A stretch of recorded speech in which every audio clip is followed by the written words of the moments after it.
Hello everyone, it's Ryan at Dark Winter Moon in Boston, and today I wanted to talk to you all about geniusloci, or spirits of place. So let me explain a little bit about what that means. So every place, or most places, have their spirits of place, kind of guardians or wards of that place. That could be your house and the land that it's on. It could be a park. It could be a wood. It could really be anything. Um, and those spirits are usually present to guard over that land. So I live in a suburb of Boston. It's still considered part of the city, but it's far enough out from the city center that it's very neighborhood-like. There's lots of green spaces. The lot with the house that I live in is grown up a lot in a very more kind of natural way. There's lots of trees, lots of grasses and flowers. And when I first moved in here, probably within the first week, I had a dream where I was standing in the backyard and I was in the presence of this really large, giant, probably 20 feet tall, shadowy figure that appeared to be made out of woven branches, and it was just regarding me. It was a bit scary. I was like, what's going on? Further reflection on that later after the dream and meditation made me realize that that was the spirit of place checking me out. So if you enter a new place and you have a dream or you have a feeling, it's worth exploring. It's worth paying attention to those subtle clues like dreams or other happenstance, and perhaps make an offering to the land and to that spirit, and honor it and let it know that you're aware of it and that you're there not to do any harm to the land. And that's a good point. A lot of the purpose of a genus loci is the protection of place, is watching over it and whoever lives there. And so it's often a good idea to get in good, especially if you're sensitive to spirit. So that brings me to my next dream that I wanted to tell you all about, which actually happened a couple of nights ago, and spurred me wanting to do this video. So first though, and I've kind of touched on this in another video where I talk about my experiences with Apollo, but one of my gifts I feel like is dreaming with a capital D, and that's often where I get a lot of information about spirit. And what I've noticed about when I have a dream from spirit is there is a quality difference. There's a textural difference. There's something about that dream that feels more intense, more vivid, more real than just a normal dream. It's also way more coherent. It's very, you know how sometimes dreams are jumbled bits of images and connections that don't really make sense? When you're having a true dream or a real dream with a capital D, oftentimes that is going to be very coherent, and have a narrative that is very tied together, that makes sense, that seems more like waking life. So in this dream, I suddenly found myself standing underneath this great tree, and this space underneath the tree was closed off from the rest of the world. The branches hung down probably about within 7 feet of the ground around all the edges and perimeter of the tree.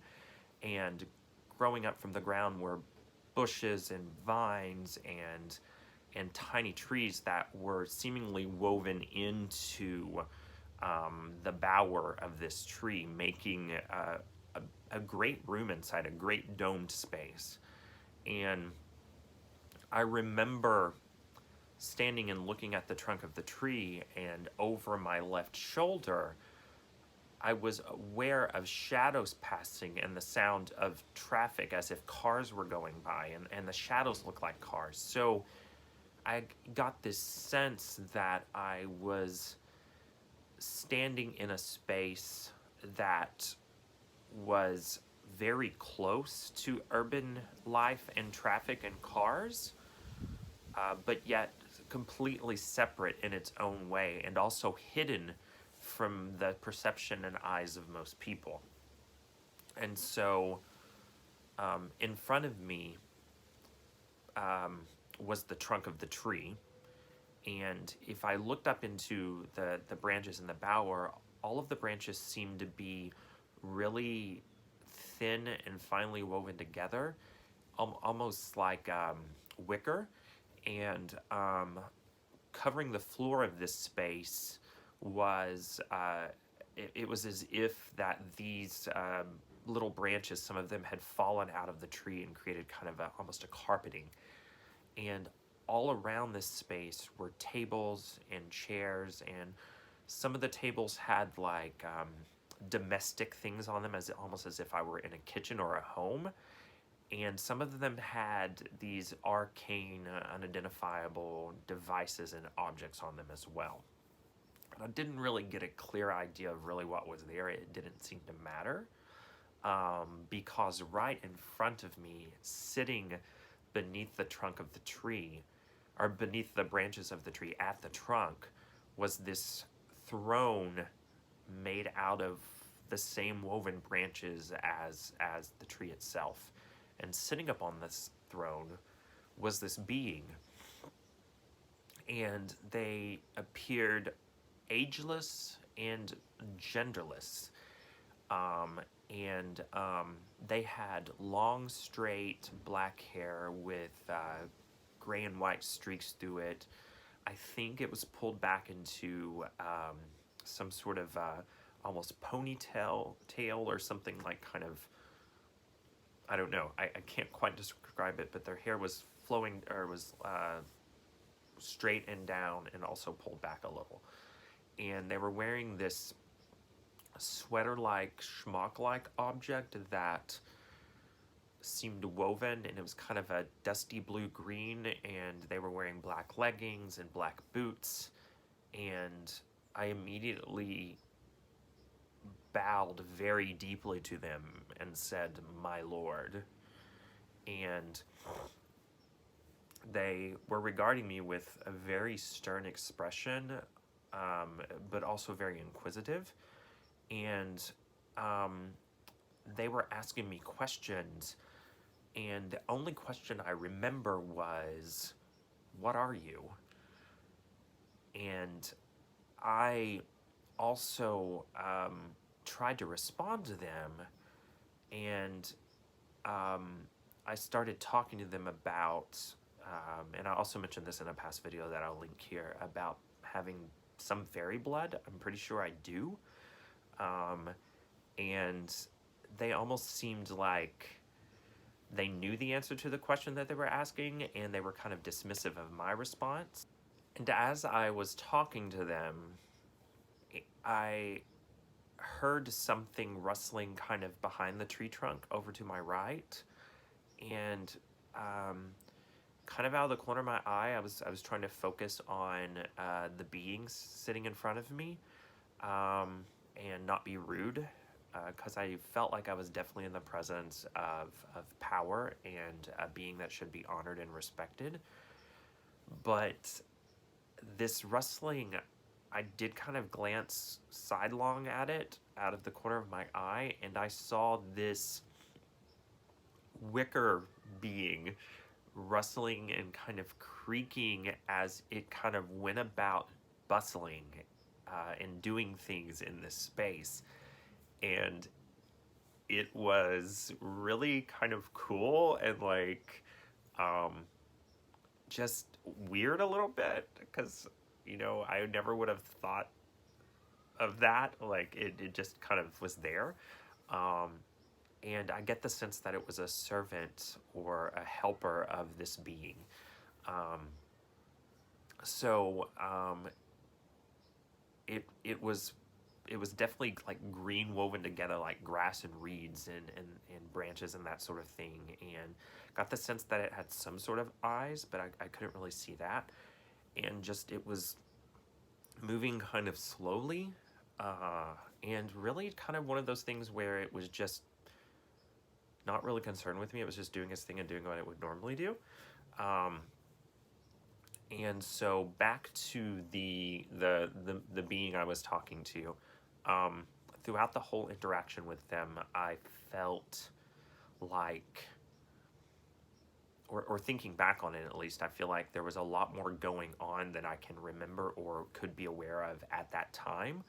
Um, I just get the feeling that they were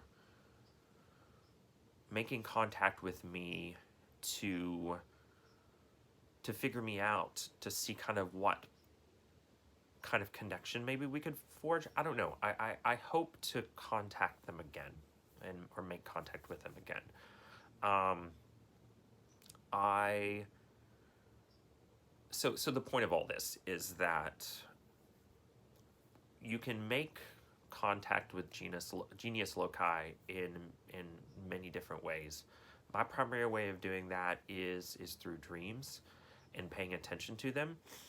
But also, if you're wanting to make contact with a spirit of place, set up an offering to them, an altar, or where you can leave offerings, or even putting a mandala on the ground outside and maybe weaving it of local branches, and other things. Grain is good, and trusting your intuition to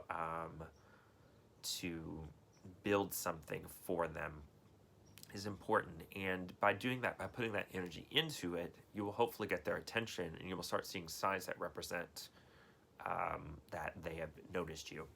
Genius loci can be powerful allies, and as pagans, and speaking for myself especially, I have made a commitment to guarding and caring for the land. And I feel like it is important for me to honor the spirit of land and to make a connection with it, and not only for its help in anything that I need on that land, but also so that I can do something in return to give back. Um, I am going to do a mandala eventually to this. I may record that. And when I say to this, I'm into the genius loci to forge a stronger connection with it, with them.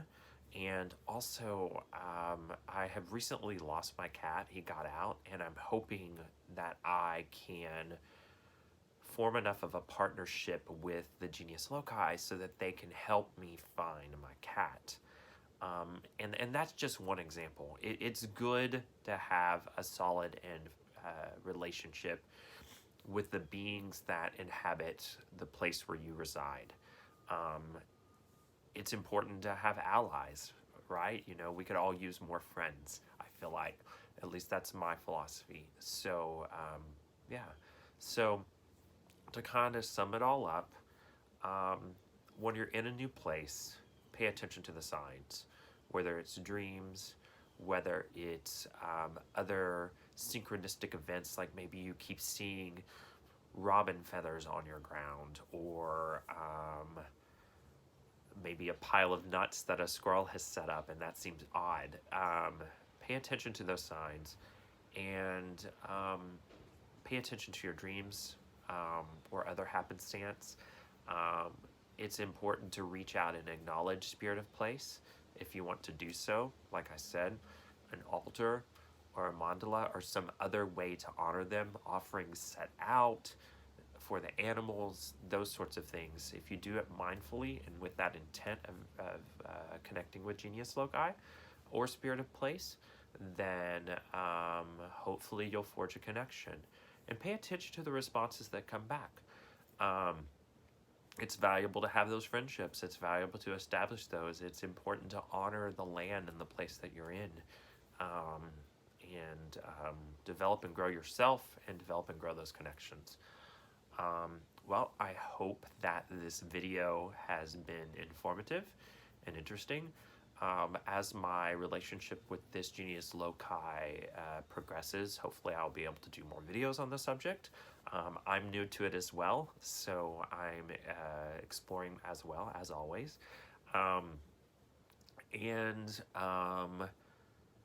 As always, I thank you for watching my channel.